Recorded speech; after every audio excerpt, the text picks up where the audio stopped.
Hi friends, welcome to Tech Touch channel.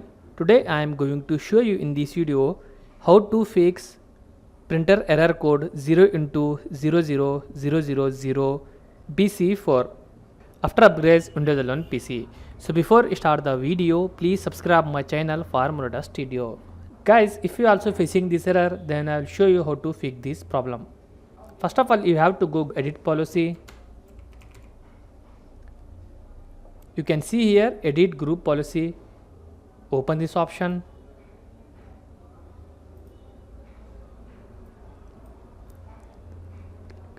Then double click administrative templates. Select here printers. Think printers. Here you type C. Now you can see here custom support VRL in the printer folders left pane. Open this option. If you select not config or disable, you should select enable. Click on apply, then click on OK. After doing this, close this window, go to the services,